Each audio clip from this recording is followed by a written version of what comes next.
ఎప్పటికప్పుడు తాజా వార్తలు అందిస్తున్న వార్త నిర్భయం దినపత్రిక.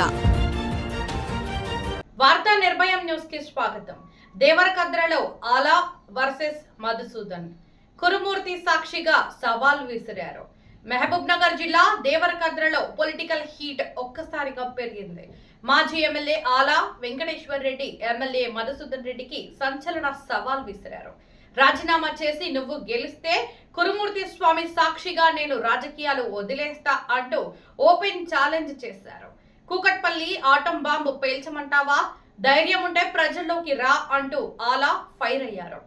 అభివృద్ధి హామీలపై ఓపెన్ డిబేట్ కు రావాలని, ఎవరి పనితీరు బెటరో తేల్చుకుందాం అని సవాల్ విసిరారు. ఈ వ్యాఖ్యలు పాలిటిక్స్ లో హాట్ టాపిక్ గా మారాయి. టెన్షన్ వాతావరణం నెలకొంది.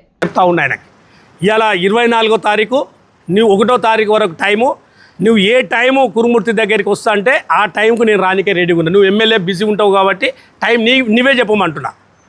ఏ టైంకు కురుమూర్తి దగ్గరికి వస్తావు, నువ్వు వచ్చేటప్పుడు బాండ్ పేపర్ తీసుకొని రా, నేను కూడా దేవుని దగ్గరికి వస్తా, ప్రమాణం చేద్దాం. దేవుడు ఎవరికి శిక్ష చేస్తే వానికి చేసినట్లు.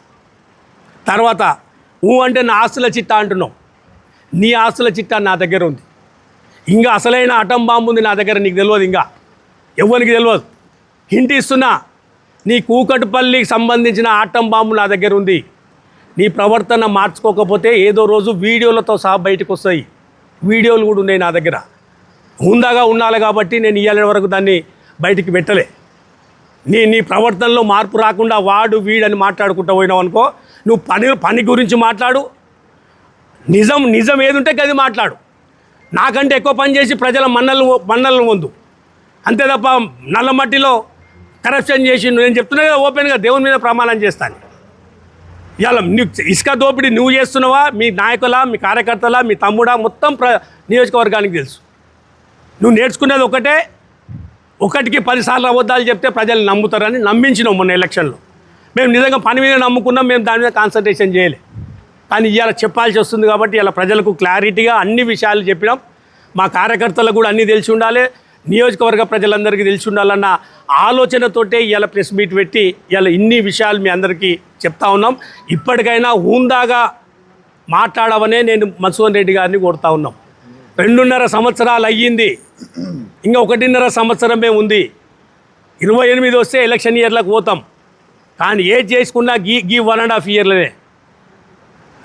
5 ఏళ్ళ తర్వాత ప్రజల మధ్యలోకి పోతే నేను ఇయ్యాలటికి ఏ ఊరికి పోయినా కూడా, ఏ మండలానికి పోయినా నేను ఏం చెప్పినా అన్నది నోటి మీద నాకుంది, నోటి మీద మా నాయకుల దగ్గర ఉంది. ఏం చేసినాము అనేది మీ దగ్గర ఏముంటుంది? జట్టి నరసింహారెడ్డిని జైలుకు పంపినా, మనోహర్ రెడ్డిని జైలుకు పంపినా, సంతోష్ రెడ్డిని జైలుకు పంపినా, శ్రీనివాస్ గౌడ్ను జైలుకు పంపినా, నెహ్రూను జైలుకు పంపినా, అట్లా 100 మందిని జైలుకు పంపినా ఆ రికార్డే పెట్టుకొని మురవాల్సి వస్తుంది. ఒక్కసారి 14 కాన్స్టిట్యున్సీలో ఈ రాష్ట్రం ఈ ప్రభుత్వం వచ్చినప్పటి నుంచి ప్రతిపక్ష నాయకుల మీద కేసులు అయినా ఎన్ని కేసులు అనేది నియోజకవర్గాల వారిగా తీయండి. మా మీడియా మిత్రులను కూడా కోరుతా ఉన్నాం. నన్ను 20 ఏళ్ళుగా మీరు చూస్తూనే ఉన్నారు. 10 ఏళ్ళు నేను ఎమ్మెల్యేగా ఉంటే ఒక్క కేసు అన్నా ఉందా? ఇవాళ ఎన్ని కేసులు అవుతున్నాయి? 14 కాన్స్టిట్యున్సీలో మీరు వర్కౌట్ చేస్తే మీకు తెలిసిపోతుంది ప్రతిపక్ష నాయకుల మీద ఏ కాన్స్టిట్యున్సీలో ఎన్ని కేసులు అవుతున్నాయి. నీ చదువు ఇప్పటికైనా ప్రజలకు ఉపయోగపడే విధంగా ఉండాలని కోరుకుంటూ చివరగా ఆయన ఎంబడి ఉండే నాయకులకు మళ్ళొకసారి విజ్ఞప్తి చేస్తున్నా. సంతోష్ ఆయన ఎంబడే ఉన్నాడు, నా ఎంబడి వచ్చి 6 నెలలు అయింది. కానీ ఆయన ఎంబడి జరిగినప్పుడు జరిగిన కేసులను బయటికి తీసి లోపలికి వేసిండంటే ఇవాళ మీరు కూడా ఏదో రోజు అదే గతి పడుతుంది. జాగ్రత్తగా ఉండండి. ఎక్కడో అక్కడ ఆయన ఎంబడే ఉండండి, మా రమ్మని అంటలేం. కానీ మీకు కూడా తప్పనిసరిగా ఏదో ఒక రోజు అదే పరిస్థితి వస్తుందని తెలియజేసుకుంటూ